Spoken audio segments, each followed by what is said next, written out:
ಎಲ್ಲರಿಗೂ ನಮಸ್ಕಾರ. ರಾಯರ ಕಿಚನ್ಗೆ ಸ್ವಾಗತ. ಇವತ್ತು ನಾವು ಕ್ವಿಕ್ಕಾಗಿ ಹಾಗೆಯೇ ಸಿಂಪಲ್ಲಾಗಿ ಮಾಡುವಂತಹ ಮಸಾಲ ರೈಸನ್ನು ಹೇಗೆ ಮಾಡೋದು ಅಂತ ನೋಡೋಣ. ಇದನ್ನು ಬೆಳಗ್ಗೆ ಬ್ರೇಕ್ಫಾಸ್ಟಿಗೆ ಕೂಡ ತುಂಬ ಬೇಗ ಆಗುತ್ತೆ. ಹಾಗೆಯೇ ದಿಢೀರಾಗಿ ಮನೆಗೆ ಯಾರಾದರೂ ಬರ್ತಾರೆ ಅಂದರೆ ಇದನ್ನು ಮಾಡಲಿಕ್ಕೂ ಕೂಡ ತುಂಬಾ ಬೇಗ ಆಗುತ್ತೆ, ಹಾಗೆ ತುಂಬ ರುಚಿಯಾಗಿರುತ್ತೆ. ಇದನ್ನು ಮಾಡಲಿಕ್ಕೆ ಮೊದಲಿಗೆ ನಾನು ಒಂದು ಕುಕ್ಕರನ್ನು ತೊಗೊಂಡಿದ್ದೀನಿ. ಅದಕ್ಕೆ ಸ್ವಲ್ಪ ಅಕ್ಕಿಯನ್ನು ಹಾಕ್ಕೊಂಡಿದ್ದೀನಿ. ಈಗ ಇದನ್ನು ನೀರು ಹಾಕಿ ಚೆನ್ನಾಗಿ ತೊಳ್ಕೊಬೇಕಾಗತ್ತೆ. 2-3 ಸಲ ತೊಳ್ಕೊಳ್ಳಿ. ನೋಡಿ, ತೊಳೆದಿಟ್ಕೊಂಡಿದ್ದೀನಿ. ಈಗ ನೀರನ್ನು ಹಾಕ್ಕೋತಾ ಇದ್ದೀನಿ. 1 ಲೋಟ ಅಕ್ಕಿಗೆ 2 ಲೋಟ ನೀರಾಗುವಷ್ಟು ಹಾಕ್ಕೊಂಡಿದ್ದೀನಿ. ಹಾಗೆಯೇ ಸ್ವಲ್ಪ ಉಪ್ಪನ್ನು ಹಾಕ್ಕೋತಾ ಇದ್ದೀನಿ. ಈಗ ಕುಕ್ಕರನ್ನು ಮುಚ್ಚೋಣ.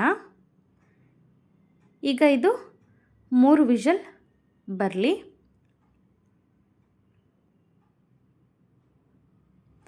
ಈಗ ನಾವು ಈ ಕಡೆ ಮತ್ತೆ ಒಲೆ ಮೇಲೆ ಒಂದು ಪಾತ್ರೆಯನ್ನು ಇಟ್ಕೊಳ್ಳೋಣ.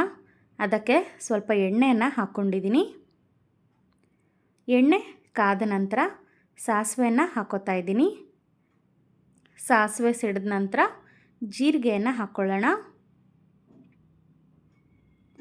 ಈಗ ಇದಕ್ಕೆ ಸಣ್ಣದಾಗಿ ಕಟ್ ಮಾಡಿಟ್ಕೊಂಡಂತಹ ಈರುಳ್ಳಿಯನ್ನು ಹಾಕ್ಕೋತಾ ಇದ್ದೀನಿ. ಹಾಗೆಯೇ ಸ್ವಲ್ಪ ಕರಿಬೇವನ್ನು ಕೂಡ ಹಾಕ್ಕೊಂಡಿದ್ದೀನಿ.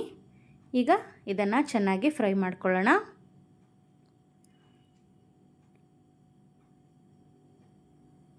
ಇದಕ್ಕೆ ಸ್ವಲ್ಪ ಎಣ್ಣೆ ಜಾಸ್ತಿ ಇದ್ದರೆ ಚೆನ್ನಾಗಾಗತ್ತೆ. ಬೇಡ ಅನ್ನೋರು ಕಡಿಮೆ ಕೂಡ ಹಾಕ್ಕೋಬಹುದು. ಸ್ವಲ್ಪ ಈರುಳ್ಳಿಯನ್ನು ಚೆನ್ನಾಗಿಯೇ ಫ್ರೈ ಮಾಡ್ಕೊಳ್ಳೋಣ. ಈಗ ಇದಕ್ಕೆ ಕಟ್ ಮಾಡಿಟ್ಕೊಂಡಂತಹ ಟೊಮೆಟೊ ಹಣ್ಣನ್ನು ಹಾಕ್ಕೋತಾ ಇದ್ದೀನಿ. ಹಾಕಿ ಮತ್ತೆ ಚೆನ್ನಾಗಿ ಫ್ರೈ ಮಾಡ್ಕೋತಾ ಇದ್ದೀನಿ. ನೀವು ಟೊಮೆಟೊ ಬದಲಿಗೆ ಇದನ್ನು ಮಿಕ್ಸಿಯಲ್ಲಿ ರುಬ್ಬಿ ಪ್ಯೂರಿ ಕೂಡ ಹಾಕ್ಕೋಬಹುದು, ಅದು ಕೂಡ ಚೆನ್ನಾಗಾಗತ್ತೆ. ಹಾಗೆಯೇ ಇಲ್ಲಿ ನಾನು ಉಪ್ಪನ್ನು ಹಾಕ್ಕೊಂಡಿದ್ದೀನಿ. ನೀವು ಇವಾಗಲೇ ಉಪ್ಪನ್ನು ಹಾಕೋದ್ರಿಂದ ಟೊಮೆಟೊ ಬೇಗ ಮೆತ್ತಗಾಗುತ್ತೆ, ಹಾಗಾಗಿ ಇವಾಗಲೇ ಹಾಕ್ಕೊಳ್ಳಿ. ಹಾಕಿ ಚೆನ್ನಾಗಿ ಫ್ರೈ ಮಾಡ್ಕೊಳ್ಳಿ. ನೋಡಿ, ಟೊಮೆಟೊ ಮೆತ್ತಗಾಗಿದೆ. ಈಗ ಸ್ವಲ್ಪ ಜೀರಿಗೆ ಪುಡಿ, ಸ್ವಲ್ಪ ಗರಂ ಮಸಾಲ ಹಾಕ್ಕೊಂಡಿದ್ದೀನಿ.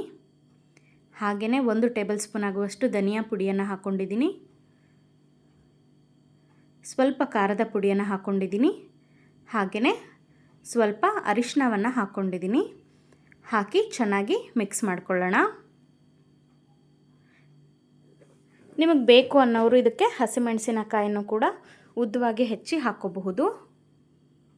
ಹಾಗೆಯೇ ನಾನಿಲ್ಲಿ ಸ್ವಲ್ಪ ನೀರನ್ನು ಹಾಕಿ ಮತ್ತೆ ಮಿಕ್ಸ್ ಮಾಡಿ ಇದನ್ನು ಕುದಿಲಿಕ್ಕೆ ಬಿಡ್ತೀನಿ. ನೀವು ಇದಕ್ಕೆ ತುಂಬ ನೀರನ್ನು ಹಾಕ್ಕೊಳ್ಳೋಕೆ ಹೋಗಬೇಡಿ, ಸ್ವಲ್ಪನೇ ಹಾಕ್ಕೊಳ್ಳಿ. ಹಾಕಿ ಈಗ ಚೆನ್ನಾಗಿ ಇದನ್ನು ಕುದಿಲಿಕ್ಕೆ ಬಿಡೋಣ. ಮೇಲ್ಗಡೆ ಎಲ್ಲ ಎಣ್ಣೆ ಬಿಡಬೇಕು, ಅಲ್ಲಿವರೆಗೂ ಇದನ್ನು ನೀವು ಫ್ರೈ ಮಾಡ್ಕೋಬೇಕಾಗತ್ತೆ.